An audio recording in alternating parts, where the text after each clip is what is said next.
ఎరుకల్లో ఉన్నటువంటి ఎవరైతే ఎస్టీ ఎరుకుల అనాది కులాలకు సంబంధించిన వాళ్ళు ఉన్నారో అటువంటి పేదలపైన ఈరోజు ప్రభుత్వం కానీ ప్రభుత్వ యంత్రాంగం కానీ విరుచుకుపడ్డమైనటువంటి చాలా అన్యాయం. ఎందుకంటే మనం చూసాం, ఈ పంచాయతీలో దాదాపుగా 100 ఎకరాలు ఆక్యుపై చేసినటువంటి భూ కబ్జాదారులు ఉన్నారు. వాళ్ళని ఏనాడు ప్రశ్నించని ఏ ప్రభుత్వం కూడా వాళ్ళని ప్రశ్నించినటువంటి పాపాన్ని పోలేదు. అయితే ఇక్కడే ఈ ఊరినే నమ్ముకొని ఈ గ్రామంలోనే జీవనోపాధి చేసుకుంటూ ఇక్కడే జీవిస్తున్నటువంటి కుటుంబాలపైన, అది అణగారిన వర్గాలపైన, పేదవాళ్ళ జోలికి వెళ్తే ఏమి కాదనేటువంటి ఒక దురుద్దేశంతో అధికారులు కానీ ఎమ్మెల్యే గారు కానీ ఈ పేదలపైన దాడి చేయడం అనేటువంటిది ఇది మంచి కరెక్ట్ కాదు. దీన్ని సిపిఎం పార్టీగా మేము ఖండిస్తున్నాం. అలాగే పక్కనే ఉన్నటువంటి వందలాది ఎకరాలు నిన్న ఎమ్మెల్యే గారు కూడా మన వెంకటాపురంకి వచ్చారన్నారు, సంతోషం. అయితే 100 ఎకరాలు ఆక్రమించుకున్నటువంటి సిద్ధుల రవిని కానీ లేదు ముండెడ్డి గారిని కానీ ఇలాంటి వాళ్ళపైన చర్యలు తీసుకోండి. ఇలాంటి వాళ్ళ భూమిని ప్రభుత్వం హ్యాండ్ ఓవర్ చేసుకోండి. అయితే ఇలాంటి పేదలపైన ఒక్కొక్కరు 1,00,000 నుండి 2-3 లక్షల దాకా ఖర్చు పెట్టి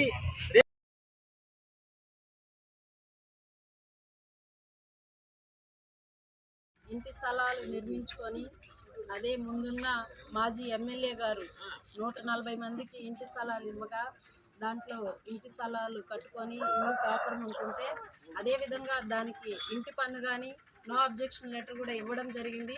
ఈ సందర్భంలో ఇప్పుడున్న ఎమ్మెల్యే గారు, కలెక్టర్ గారు స్పందించి వీళ్ళకి గిరిజనులు అడవికి వెళ్ళి ఎదురు తెచ్చుకొని దాన్ని అమ్మి చేసుకుంటేనే వాళ్ళకి జీవనాధారం. అలాంటిది వీళ్ళని కడుపు కొట్టారు.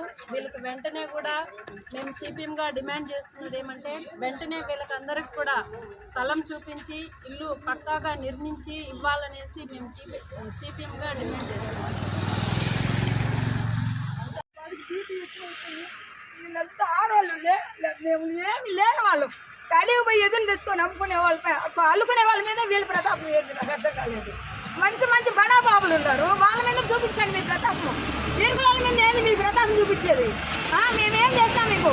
మేము ఓటు వేయలేదా? మీకు ఓటు వేసి మేము గెలిపించలేదా? మీరే వేసుకొని మీకు బీసీలు ఓసీలు వీళ్ళందరూ వేసారా? మీకు గెలిచినారు. ఎరుకులు వేస్తే గెలవలేదా? మీరు ఓటు వేస్తే ఏమనుకోని మాకు న్యాయం చేయండి. మీకు న్యాయం చేయాలి. ఇదే స్థలంలో మాకు ఇల్లు ఇవ్వండి. మేము ఇదే స్థలానికి మేము నోట్ చేసిన సర్టిఫికెట్ ఇంటి పనులు తీసుకోవడం. మాకు ఈ స్థలం తప్ప మాకు వేరే దగ్గరకు పోతే మాకు బతికి లేదు. కాబట్టి మాకు ఎమ్మెల్యే సార్ గారు మీకు దండం పెడతాము. మా ఎస్టీ వాళ్ళ తరఫున మాకు న్యాయం చేయాలనేసి మీకు వేడుకుంటున్నాం.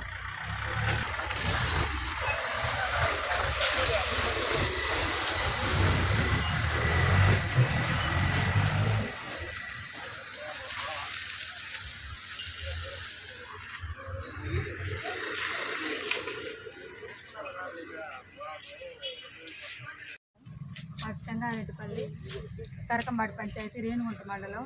చెంగారెడ్డిపల్లిలో ఎస్టీ కులానికి చెందిన ఆర్ సంపూర్ణ అని మాట్లాడుతున్నాను. మేము గత 2009 నుంచి పోరాడుతున్నాము. అప్పుడు జగనన్న హయాంలో కూడా మాకు ఒక్కటి కూడా జగనన్న పట్ట ఒకటి కానీ ఏది కానీ రాలేదు. మేము ఎస్టీ కులానికి చెందిన వాళ్ళము. మమ్మల్ని తక్కువ చూసి ఊర్లో వాళ్ళు కూడా మాకు సాయం చేయలేదు. అటు చేసి ఆ పక్కన టెంట్ కూడా వేసుకున్నాము. 538లో కూడా టెంట్ వేసినాము నెలగా. సిపిఎం వాళ్ళు వచ్చి కూడా మాకు సహాయం చేసినారు. కానీ అక్కడ తీసేస్తే మేము ఈ పక్క 535లో మీకు ఇస్తామనేసి మధుసూదన్ రెడ్డి గారు అన్నారు. దీనికి మాకు ప్రూఫ్ ఏమీ ఇవ్వలేదు. మేమే పోరాడి ఇంటి పన్నులు తీసుకున్నాము, నోబిలిటీ సర్టిఫికేట్ తీసుకున్నాము. ఇప్పుడు వచ్చి సుధీర్ రెడ్డి గారి దగ్గరికి ఈ ఎమ్మెల్యే దగ్గరకు వచ్చి మేము నిన్న పోయి అప్లికేషన్ ఇస్తే మేము కొట్టేస్తామని అన్నారు. సార్ మేము ఎరుకులు వాళ్ళం సార్, అప్పు చేసి 1,00,000, 2 లక్షలు, 3 లక్షలు అటు చేసి కూడా అప్పు చేసి ఇల్లు కట్టుకున్నాం సార్. మా ఇల్లు కొట్టద్దంటే మేము కొట్టేస్తామనేసి ఆయన మాకు మీరే న్యాయం చేయాలి. మేము నైట్ 11 నుంచి